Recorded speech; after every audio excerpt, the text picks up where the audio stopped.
Elbows aren't just flashy strikes that you see in KO highlight reels. They can be hugely underrated and underutilized, and once you learn how to land them, they can be a huge part of your game. Hey, what's up guys? Welcome back to the channel. Today we are going to be going over the top 5 fundamental elbow strikes that you should be learning in Muay Thai as a beginner. If you guys are enjoying the content so far, make sure you hit the like and subscribe, and let's jump right into the video. The very first elbow we're going to be talking about is the up elbow.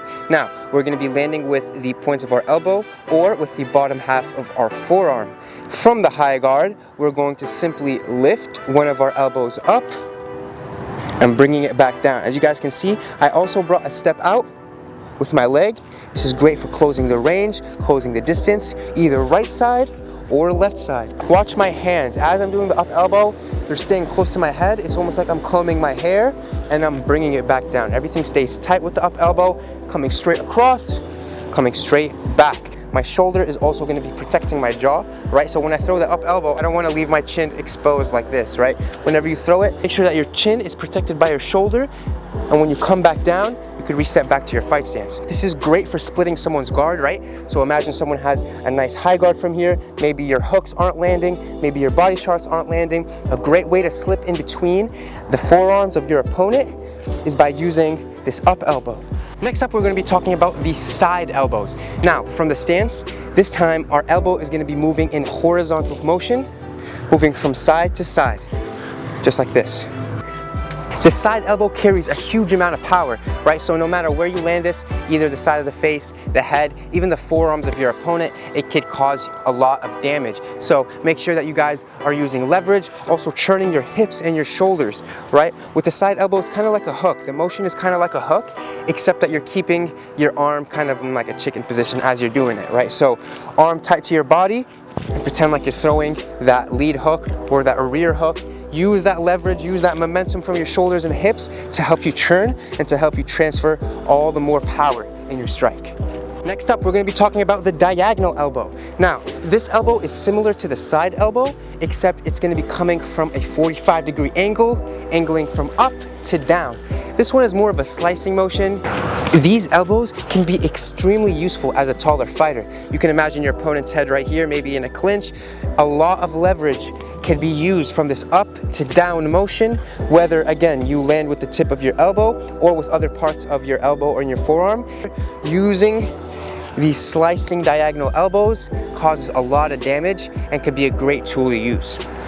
Again, from your stance, you're flaring your elbow up, you're keeping your hand tight to your face, you're slicing diagonally 45 degrees, and you're resetting back to your stance. All right, next up is the lifting elbow. So this is extremely unorthodox and can catch your opponent off guard if you know how to time it and use it correctly.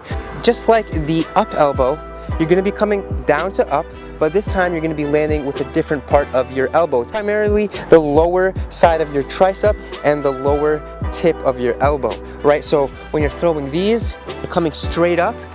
Try to keep everything tight to your body so that you make a straight line. Again, this is great for breaking someone's guard. Maybe you're coming off the clinch.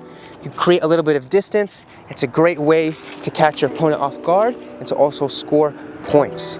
These can also be thrown off of a slip. So imagine someone throws a cross, you slip their shot and sneakily come up with this elbow. Another way to use it is if you load up a little bit too much and you miss, let's say, a hook.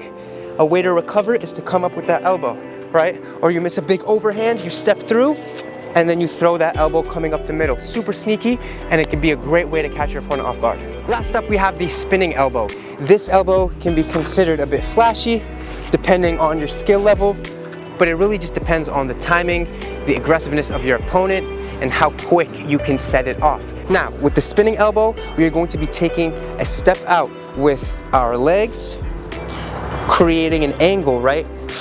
So that our turn, our spin, isn't as labored. If you try spinning from here without taking a step out, you'll feel off balance, your power and your range will be limited. So a way to combat that is by actually taking a step out, making the rotation that much more easy.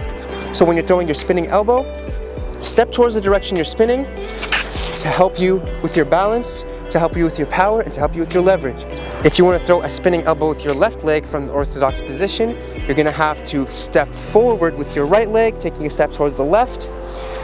Again, looking back and completing the spin that way. All right, and that has been today's video.